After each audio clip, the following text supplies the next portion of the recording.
Magandang umaga mga kaibigan.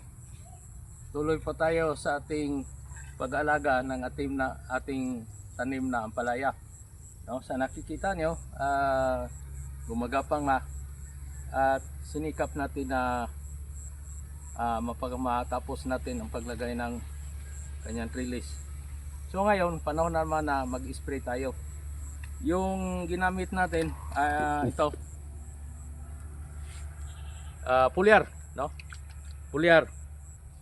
May foliar tayo. Tapos may fungicide tayo. Ito fungicide na ginamit natin. At saka insecticide. Ito. So sa bawat spray natin ay 3 sangkap ang ginamit natin para isang trabaho lang, no? So yung pag-alaga natin sa ampalaya ay nangangailangan ito ng maintenance sa fungus kasi po masailan ang ampalaya sa fungus, no? Kung mayroong fungus, hindi magtatagal ang buhay ng ampalaya. So mga uod at iba pang insekto, mayroon naman tayong insecticide. So mga kaibigan, ito ang ginawa natin. Naglagay tayo ng plastic mulching kasi po malaki ang pakinabang ng plastic mulching, no? Hindi tumitigas ang lupa, hindi mabawasan ang maintenance natin sa pagtanggal ng mga damo at saka yung pagkatuyo ng lupa. So ito mayroon ng plastic mulching at maganda ang kanyang pagtubo. So halimbawa, kung wala pa tayong plastic mulching, ito na ang mga damo, no, sa gilid. Yung mga damo sa gilid, sarulin lang natin yan. Madali na yan. At inararo natin sa gitna ng kanal para po matabunan ang mga damo at saka maganda ang drainage, no? Halimbawa, pag maraming ulan, tuloy-tuloy ang tubig sa mababang bahagi. So mga kaibigan, yung sakit ng ampalaya ay kailangan ng matinding pagbabantay, no? Kasi yung sakit dito, yun pong aphids. Pag ang aphids ay naiiwan sa ating ampalaya, talagang yung multiplication, yung pagdami ng aphids ay mabilis, no? Mabilis at saka tumitiklop yung mga dahon at saka yung mga talbos ay tumitiklop at yung mga bunga naman ay ayaw nang lumabas, yung magiging pangit na ang bunga. So kailangan yung pag-spray natin, kailangan basang-basa, no? Basang-basa yung mga dahon para walang maiwan na aphids. Yung mga uod naman, kasabay rin, madali rin mamatay yung uod. Yung aphids naman ay marami at saka maliliit. So kailangan pagtubo ng ating ampalaya, walang aphids, wala sanang aphids na maiwan. Kasi po pag marami na ang mga dahon at talbos, pag mayroong aphids, hindi na natin makontrol, no? So yung ginamit nating insecticide, talagang obserbado na po ito. Ito na ang ginamit natin. Bigay lang tayo ng kakaunting variation, no? Sa sunod naman, iba na naman na brand yung gagamitin natin. Palipat-lipat lang tayo para hindi magkaroon ng immunity sa mga insekto. Mga kaibigan, yung pag-aalaga natin sa ampalaya, tuwing maliliit pa, pag maganda yung maintenance natin, walang insekto, pag lumago na ang ampalaya natin, hindi na tayo masyadong mahirapan. Pwede hayaan na lang natin na hindi tayo mag-spray. Kung sakali man mayroong insekto, pero nag-aani na tayo, kailangan gagamit lang tayo ng brand na recommended na mabilis yung kanyang pagkatanggal ng kanyang toxicity, yung kanyang lason, no? So mayroon naman tayong PSI level na sa loob ng 3 araw mawawala na yung kanyang lason, pwede na gamitin natin yon, no? Pero pag ito ganitong hindi pa tayo nag-aani, gamit tayo ng mabisa, yung systemic, kasi wala pa tayong harvest, no? Maganda pag systemic na fungicide at saka insecticide yung gagamitin natin.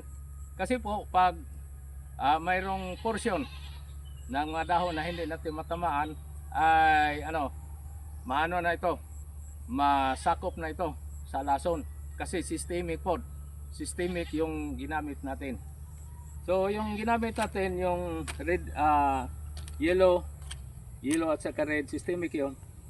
So ito na ang natin, no? Sa nakikita niyo, bahagyang natin. So kulang pa ito sa horizontal, yung horizontal paglagay natin dito. Dahan-dahan lang mga kaibigan, dahan-dahan lang ang paggawa natin. So dahan-dahan rin ang paggapang ng ating ampalaya. So pag darating na dito mga kaibigan, pag darating na dito ang kanyang talbos, so panahon na mag-top pruning tayo.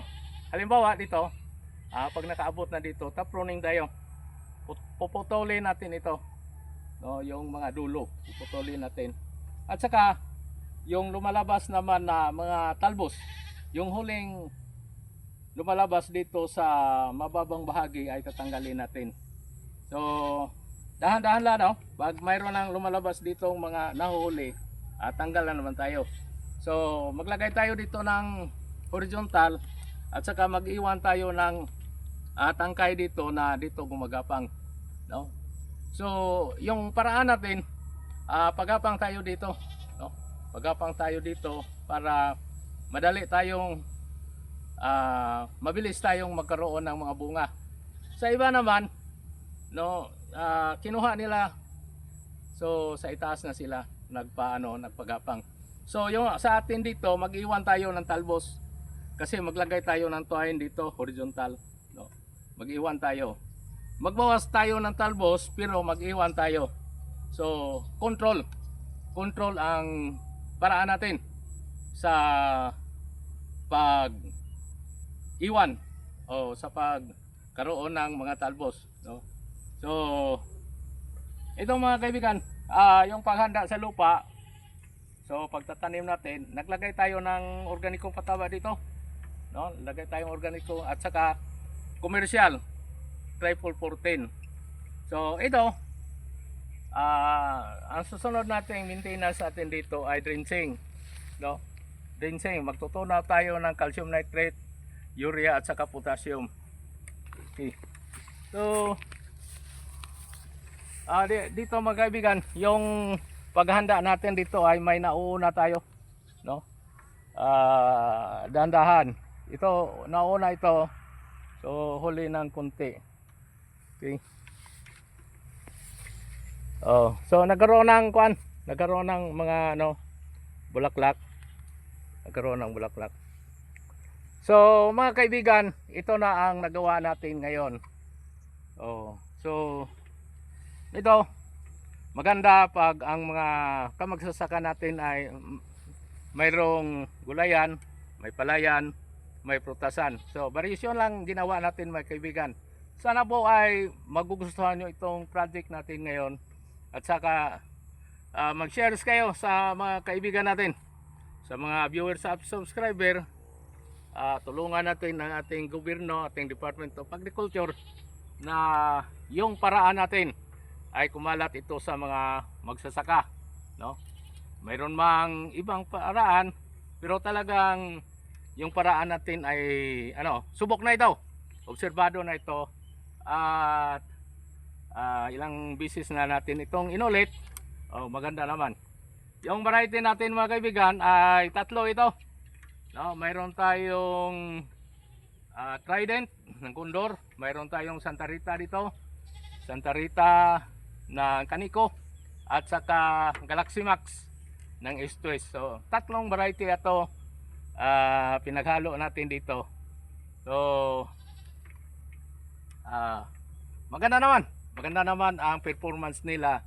So sinadya lang natin na hinalo yung mga variety para magkaroon ng obserbasyon tayo. Magkaroon tayo ng paghahambing kung ano ang maganda at mabisa at maraming magbigay sa atin ng bunga. So patuloy po tayo sa aking paggagawa. Mag-spray na po ako. At sana po mag-comment kayo, mag-likes at mag-shares. Magandang umaga sa inyong lahat.